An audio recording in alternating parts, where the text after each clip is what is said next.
راستے میں دیکھا ایک بت خانہ ہے اور اس بت خانے کے اوپر ایک شعر لکھا ہوا ہے، ایک جملہ لکھا ہوا ہے۔ وہ جملہ کیا تھا؟ وہ جملہ یہ تھا کہ کل قیامت کے دن بھی وہ جنہوں نے اپنے نبی کے نواسے کو قتل کیا ہے اپنے نبی سے شفاعت کی بھیک کیسے مانگیں گے؟ جب یہ انہوں نے یزیدیوں نے جملہ دیکھا، انہوں نے جانچ پڑتال کی، تفتیش کی، یہ کس نے جملہ لکھا ہے؟ یہ یزید کی گستاخی کون کر سکتا ہے اور یزید کے خلاف اس وقت کون بول سکتا ہے؟ جب انہوں نے یہ جملہ دیکھا، انہوں نے آس پاس سے پتہ کیا اور پتہ کرنے کے بعد پھر انہوں نے دیکھا کہ اس بت خانے سے ایک راہب آ رہا ہے۔ راہب کو جب دیکھا، اس نے پوچھا، یزیدیوں نے پوچھا کہ یہ جو جملہ ہے یہ کس نے لکھا ہے؟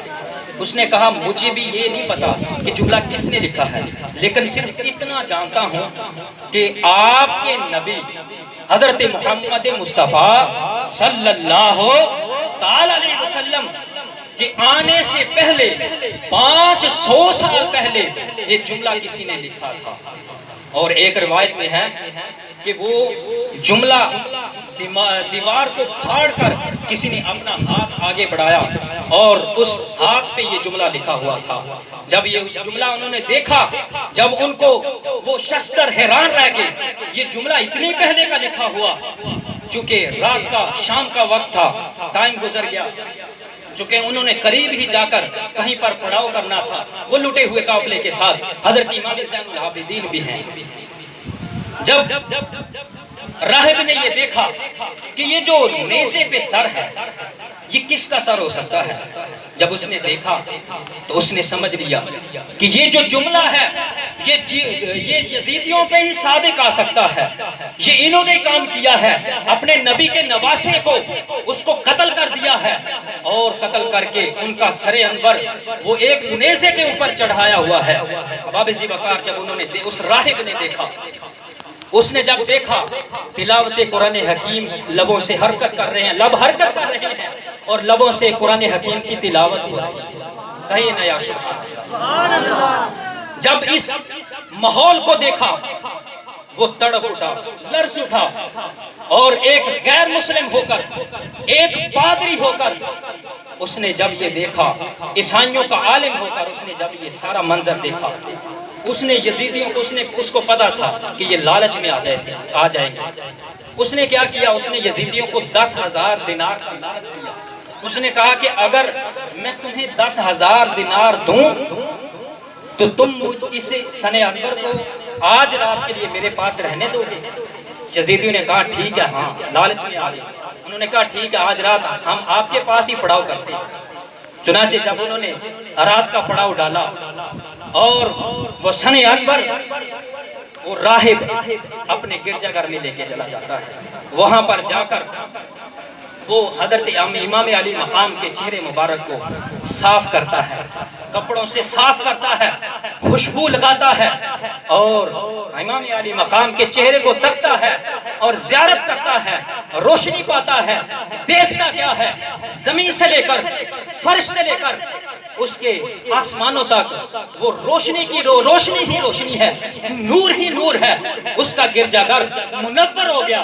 جب سے اس نے یہ منظر دیکھا مزید اس کا دل مومن ہو گیا اور وہ اس کی امام علی مقام کے سر انور کی طرف مزید راغب ہونے لگا۔ وہ تھک گیا، رات کا کچھ حصہ گزر چکا تھا، حصہ گزر جانے کے بعد اچانک دیکھا اس کی آنکھ لگ گئی۔ جب آنکھ لگی تو مقدر جاگ اٹھا۔ کہے نہ یا سبحان اللہ، تو پھر کہنے پیدا کہو نہ یا سبحان اللہ۔ جب خواب میں دیکھا تو مقدر جاگ اٹھا۔ سامنے سے حضور علیہ السلام جب تشریف لا رہے ہیں اور فرما رہے ہیں اے راہب تمہیں خوشخبری ہو جنت کی، اس لیے کہ تو نے میرے بیٹے کی آج رات کے لیے مہمان نوازی کی ہے۔ پڑھو لا الہ الا اللہ محمد الرسول اللہ، آج تو نے میرے بیٹے کی مہمان نوازی کی ہے، جاؤ اس کے بدلے میں ہم تمہیں جنت عطا فرمائیں۔ تو تو باب ذی وقار رزلٹ کیا نکلتا ہے، نتیجہ کیا نکلتا ہے کہ قتل حسین اصل میں مرگ یزید ہیں اور اسلام زندہ ہوتا ہے ہر کربلا کے بعد۔ اور اگر باطل ابلیس بن کے آیا تو اگر باطل ابلیس بن کے آیا تو حق، اگر باطل ابلیس بن کے آیا، اگر باطل ابلیس بن کے آیا تو حق آدم نجی اللہ بن کے آیا، اگر باطل نمرود بن کے آیا تو حق ابراہیم خلیل اللہ بن کے آیا، اگر باطل فرعون بن کے آیا تو حق موسیٰ کلیم اللہ بن کے آیا، اگر باطل ابو جہل بن کے آیا تو حق محمد الرسول اللہ بن کے آیا، اور اگر باطل یزید بن کے آیا تو حق حسین ابن علی بن کے آیا، حق حسین ابن علی بن کے آیا۔ وآخر دعوانا الحمدللہ رب العالمین۔